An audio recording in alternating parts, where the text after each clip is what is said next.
See. Hi guys. Okay, retweet. Give it a second. She's gonna retweet it. There we go. Okay. Yep. I wonder if you're gonna get in trouble for using the word populist revolt.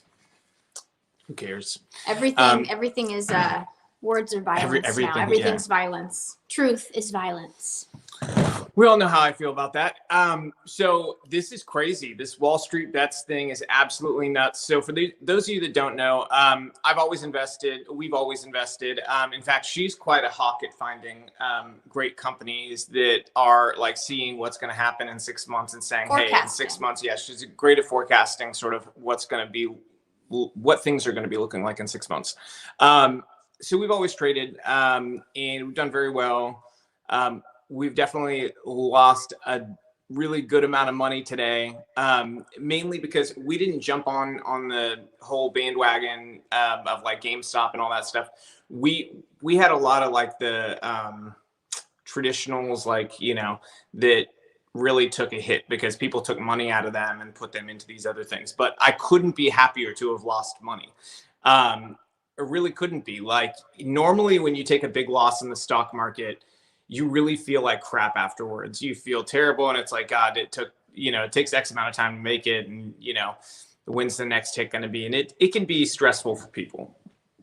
I just have like kind of a permanent smile on my face today because this is just a straight up populist revolt against the system. And there's nothing that is more clearly illustrated for people that our media, the elites who tend to think one way politically, and big tech all collude together to win. They collude together. They have no shame about it, and they will do it on a moment's notice if the people get out of line. Mm-hmm. And I say people get out of line because that's how they think of you. They think of you as just, you know, the peasants who can get out of line from time to time and may need to be put down. You know, we're entering an era where more people are woken up than ever to this fact. We know what they want, and we can see clearly that not only have they've stolen our free market today. So let's look over the last year. They've stolen our free market today. They've stolen our right to do business with lockdowns. They've stolen your right to breathe freely with mask mandates. They've stolen, I mean, your right to information, your right to medical, information, life-saving information through the censorship of health information, free doctors, expression and free speech, all stolen from you. You know, your ability to just make a living, to have a business, to start a business has been ripped away from you.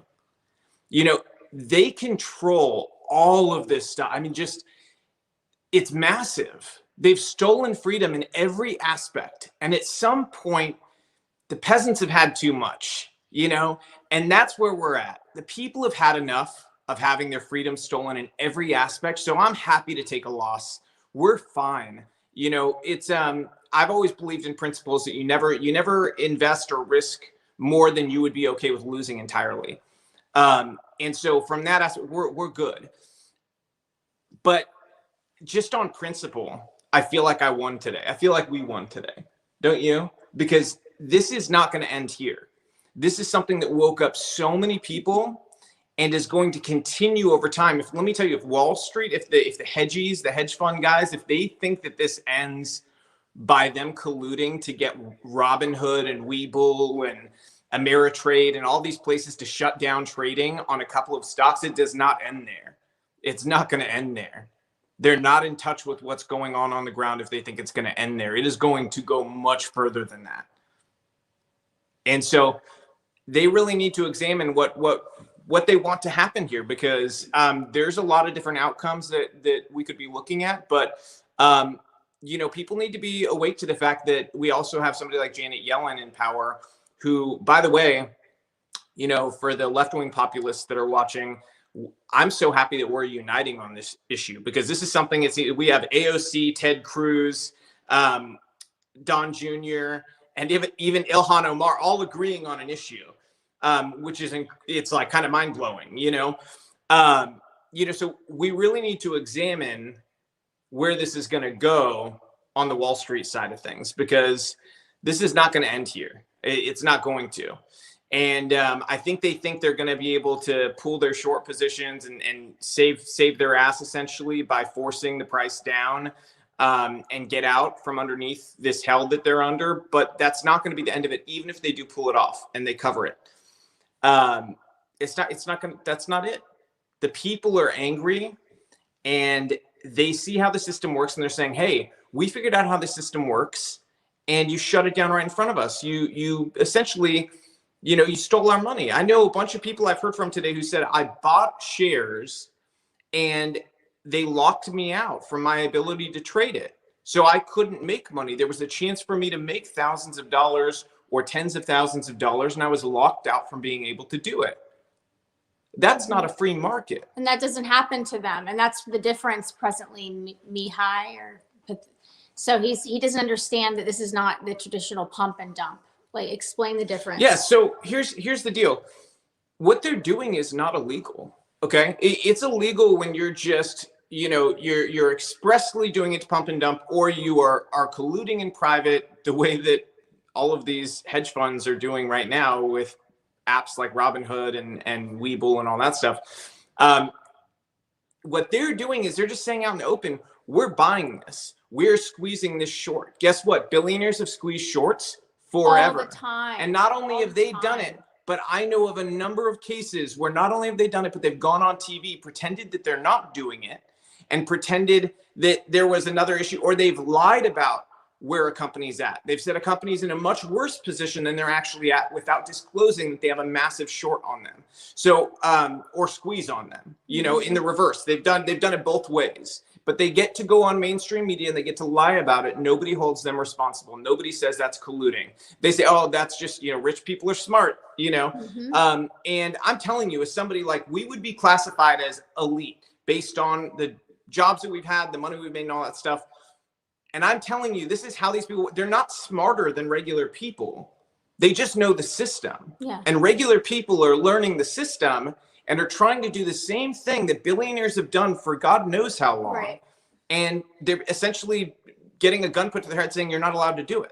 Right. You can't do the same thing or else it's illegal. There's a reason they don't teach this stuff in the school system. I mean, if the average person knew how to leverage the stock market, how to save, all of these life skills and how it works, and how people in positions of power with no accountability use the stock market to enrich themselves, like things like that, insider trading. If they knew about all this, there would have already been an uprising a long time ago.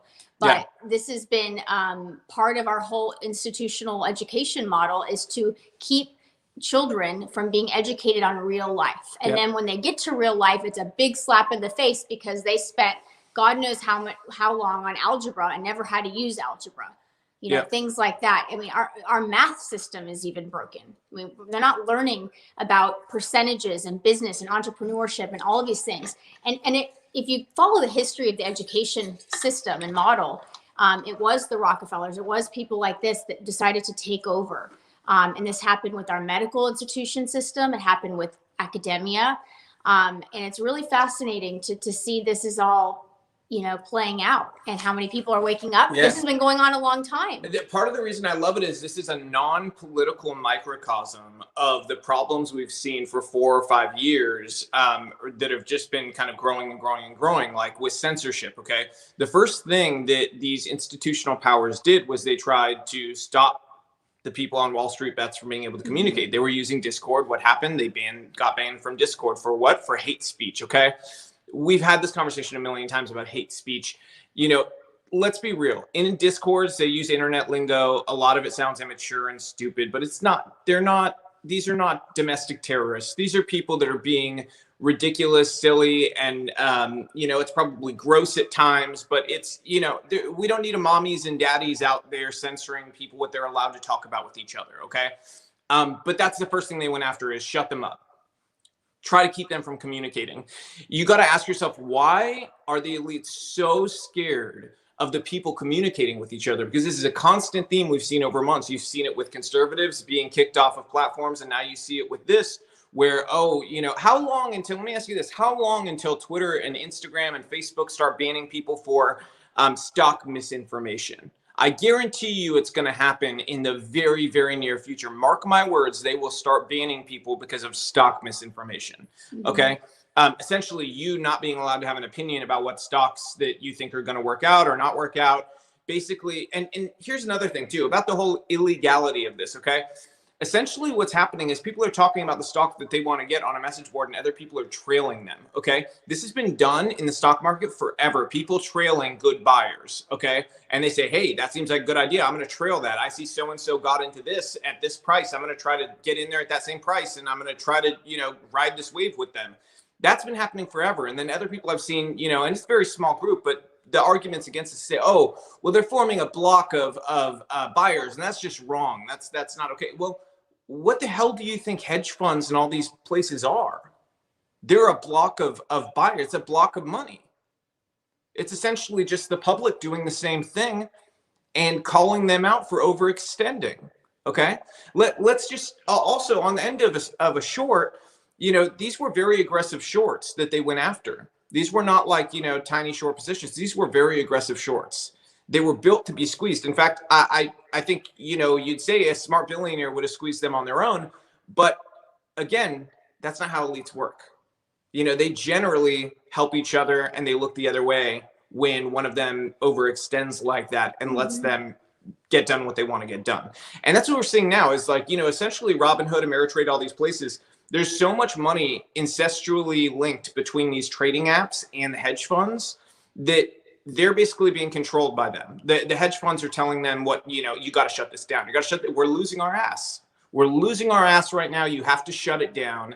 You're going to get sued. People are probably going to go to jail, but you need to shut this down right now. And what did they do? Did they care about the customers? No, they shut it down right away because at the end of the day, you were really the product, not the customer to them. You were data that they sold to places like Citrion and all these other places. They sold the data on what you were trading so that those companies could essentially trail your patterns and figure out ways to beat you. Okay. That's what these companies did. That's how they made their money. Okay. And a lot of people don't understand that. You were the product the whole time.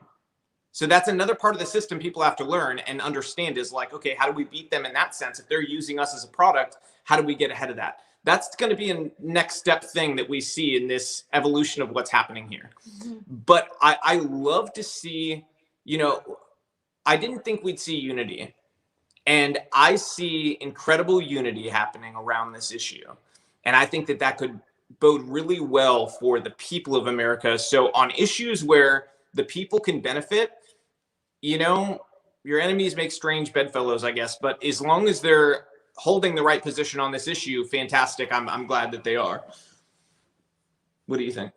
I don't have anything positive to say about the unity part. Yeah, I know. That was a nice little gesture, but they'll always stab you in the back in the end. So I'm not overly. I'm not really looking to unify with people that want to take my children away, who don't condemn the violence of the left and who are hypocrites about the small group of people, violent anomaly people. I'm just more so it's because I know that they hate me and I know they hate us in general, like people with our values. But, people like Ilhan Omar, AOC, the fact that they're agreeing with people like Don Jr., Ted Cruz, it bodes well for this issue being attacked from both sides.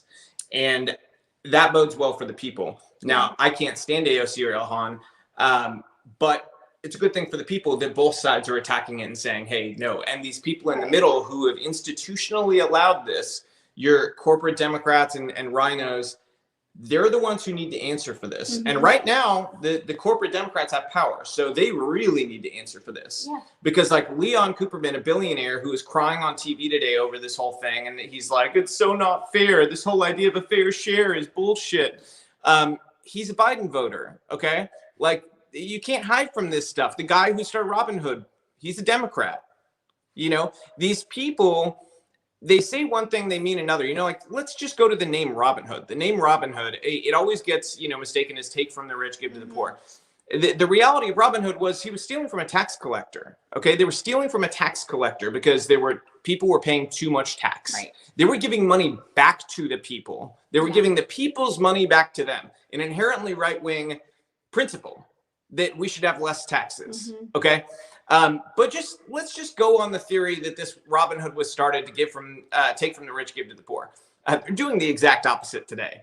They saw a bunch of people, normal people, some of which risked a lot of money to make a lot of money because they saw the energy going into this. And institutionally, everybody from the media, Wall Street, big tech, they all colluded together to stop those people from making money together. And instead, today they're laughing and they're making money off their positions, or on the way to, at least. So that's where we're at. What do you think? What do you think this is going to look like in like 2 months?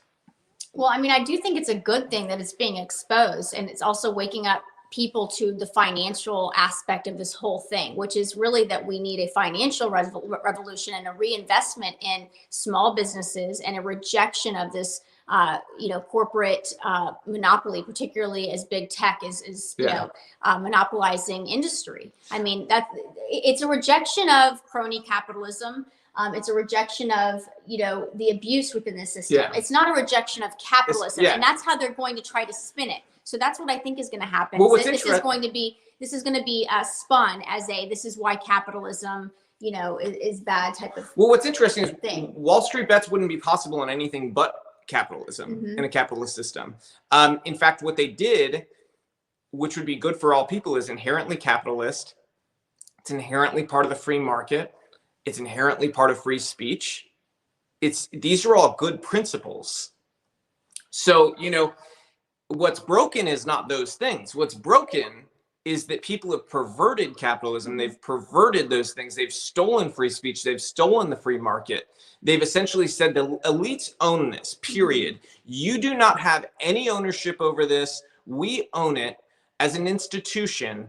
And essentially, they're a part of the government in many ways, because most of these people, they've either worked for the government at a high level, or they've elected the people into the government at a high level, and they control what those people do. These are the types of people who can control whether somebody gets prosecuted or not.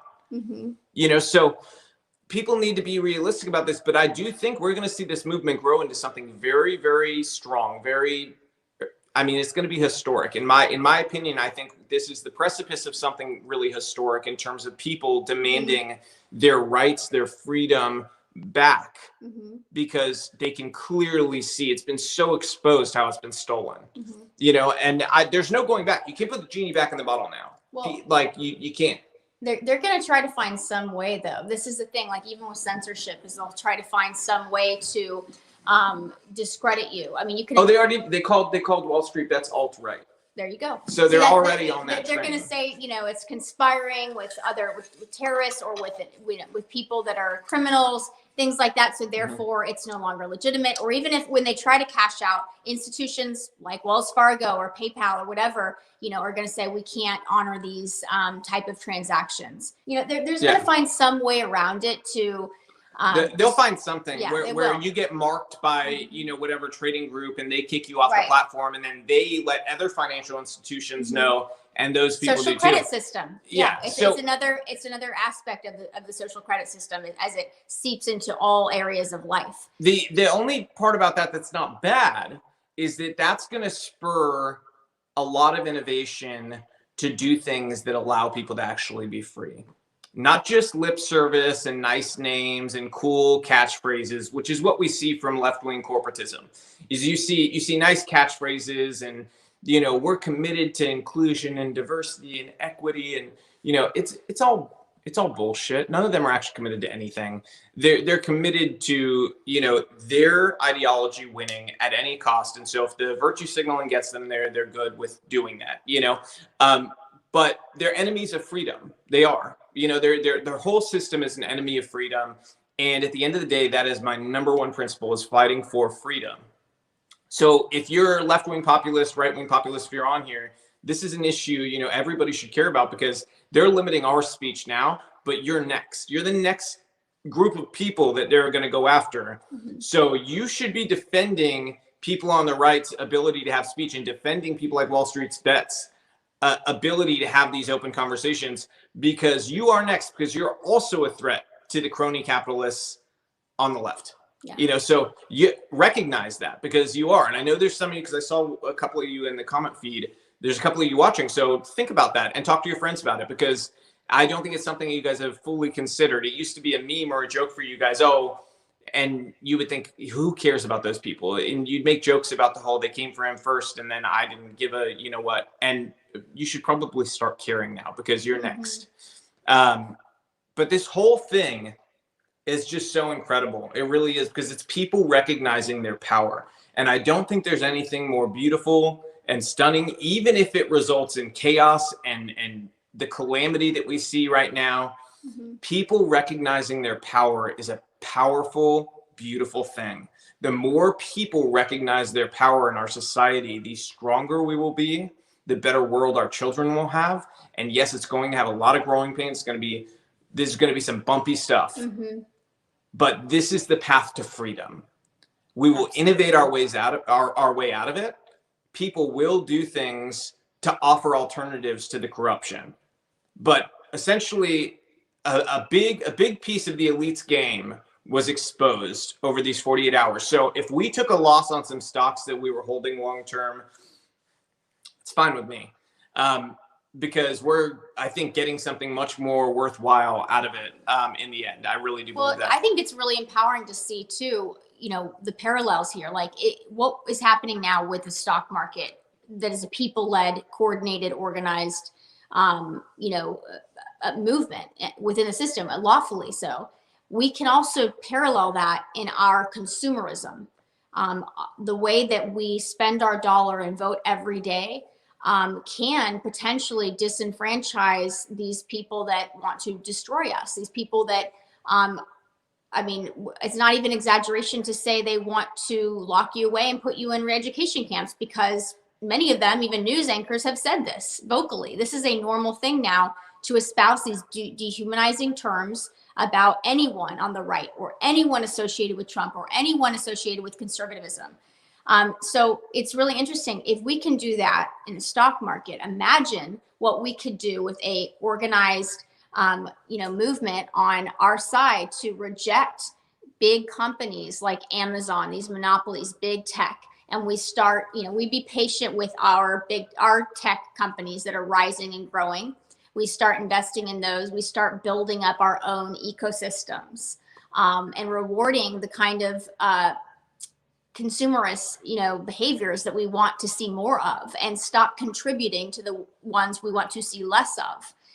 If we realized how powerful we were together and coordinating, which is one of the reasons they're really taking censorship to the next levels. They don't want things like Telegram. Telegram's going to be huge, because the ability to coordinate and to have private chats is really going to be dangerous to them. They are freaking out right now over this. They do not want us talking.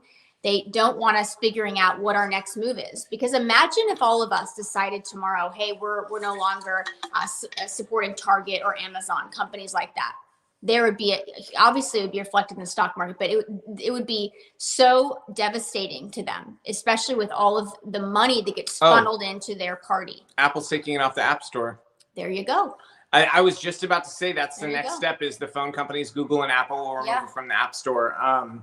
It's a no-brainer that they'll do that. And Telegram's going to have to innovate. You know, Gab, they did the same thing. And Gab, you know, they got a bad rap in the beginning because a lot of people said, oh, a bunch of racists went there and stuff, which, you know, I'm sure there were some, but there's racists on Twitter. There's racists. That's what I was going to say, is there's racists on Facebook, Twitter, all these places. You know, you block the people you don't want to see. Get over it and move on. But Gab, they really innovated on, you know, even after they got kicked out of the App Store, you can just add to home screen and it's essentially an app. You know, it works just like an app. Lily, you're right. We need our own type of Apple. Yeah. I mean, we need Tesla. He has the infrastructure. He has everything set up to roll something like, who did I say? Tesla. Tesla's dead. No, no, Tesla, I know what you meant. I know what you meant. You know, Elon has the ability to roll this out very quickly in a way that could fill this space. Yeah.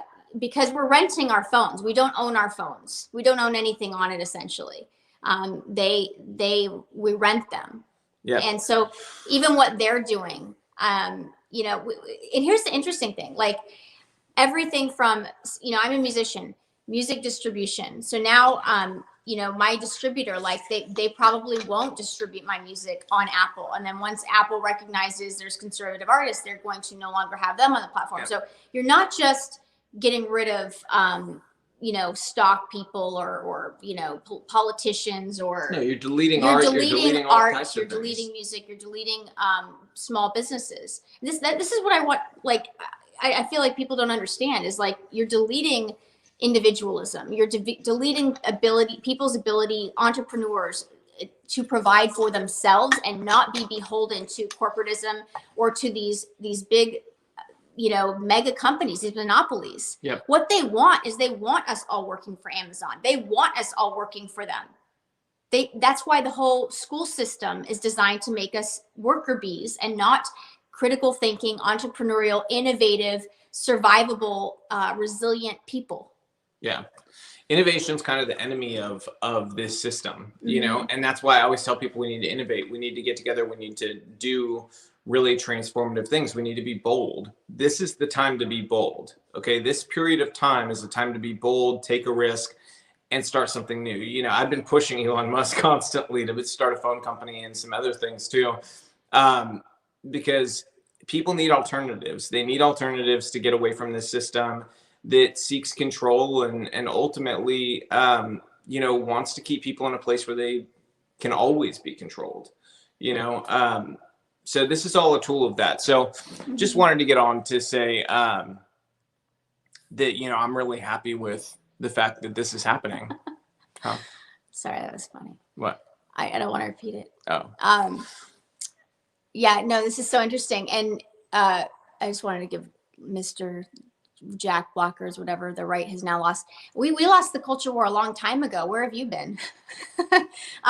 We lost it a long time ago, and that's a good thing.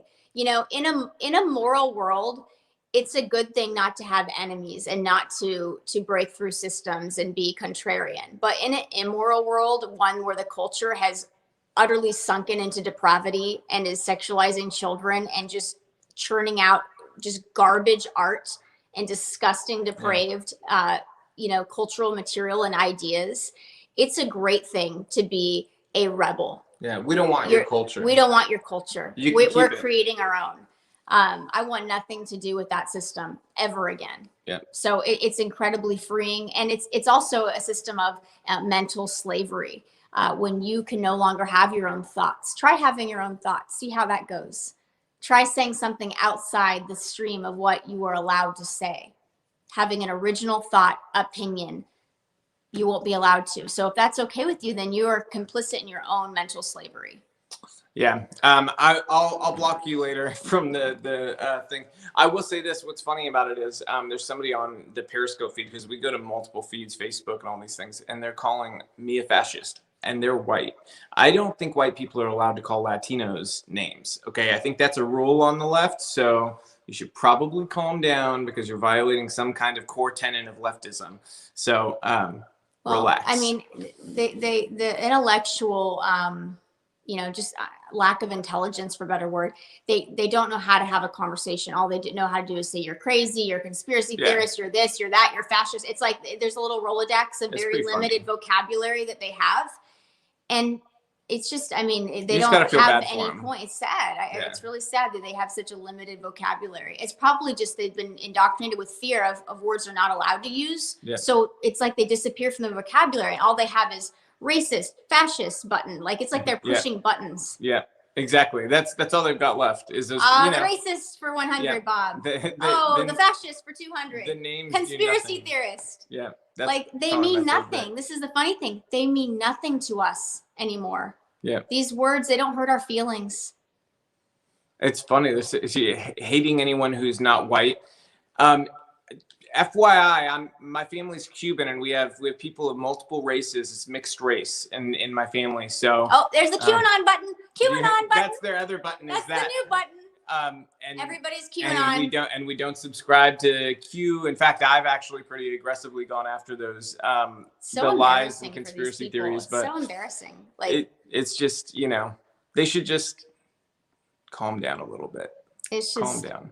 Yeah. But back to the topic at hand. Yes. This is a cultural moment that people will remember. I guarantee it. This whole thing I don't know how our stocks are going to shake out from this whole thing, but regardless, I'm proud of people. I'm proud of everybody who participates and is participating in this, because this is going to change the paradigm of how things work.